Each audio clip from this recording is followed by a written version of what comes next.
All right, so we're back for part two. Part one, we learned how to find the slope given a graph.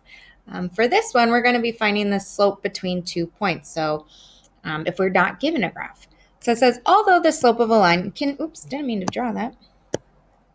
So it says, although the slope of a line can be calculated by looking at a graph and counting the vertical and horizontal change, it can also be counted numerically or calculated numerically. So it says, recall that the slope of the line is the ratio of the change in y over the change in x.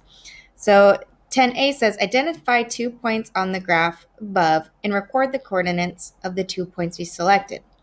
So let's just do the first 2 points. So let's do point A and B again. So A has a coordinate of 0, -3. So the first point, we have the coordinate 0, -3. Second point, we had the coordinate negative, not negative, 7 and 0. So then it says which coordinates relate to the vertical change on the graph. Well, those are my y coordinates. My y coordinates. Typing that out. And then it says which coordinates relate to a horizontal change. Well, those are my x coordinates for my x-axis. So then it says determine the vertical change. So from -3 to 0, that would be a change of 3. That's my y change. Then it says determine the horizontal change. Well, to get from 0 to 7, that would be 7. So my horizontal change is 7. So it says calculate the slope of the line. So that's just change in y or vertical change over horizontal change. So, whoa. Yeah, just scroll me way back up.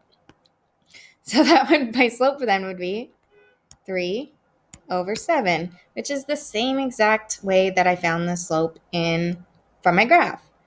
So it said, if other students in your class selected different points for this problem, should they have found different values for the slope of this line? So remember, no.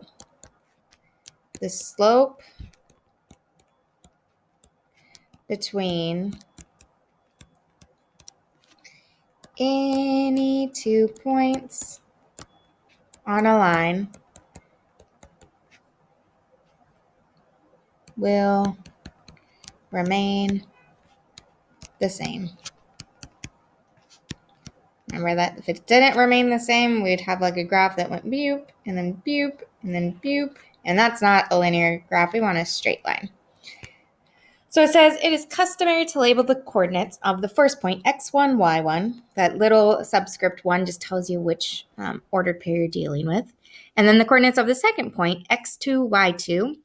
So an expression to calculate the vertical change, so the change in y of the line, so it says write an equation to calculate the vertical change of the line through these 2 points. Well, the vertical change would be my y2 minus y1, or y1 minus y2.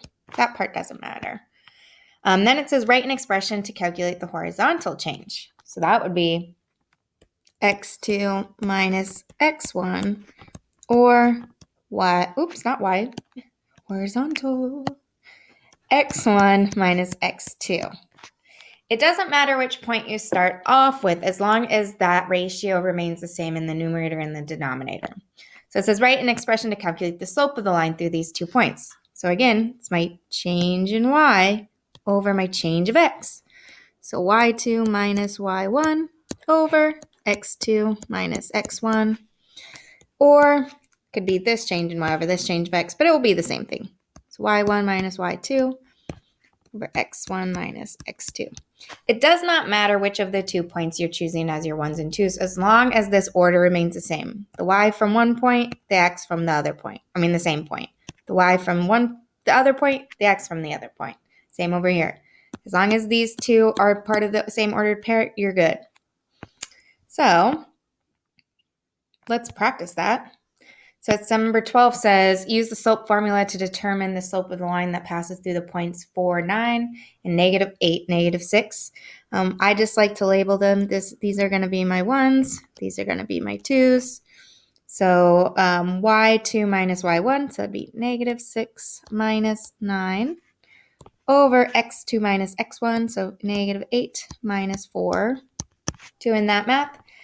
Keep change opposite, so it'd be negative 6 plus negative 9, so it'd be negative 15.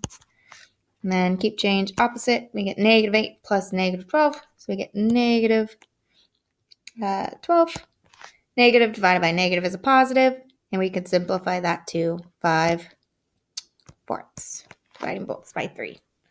And we want to keep it as an improper fraction. That way, when we're graphing these with slopes, we can use this as we go up 5/4, up 5/4.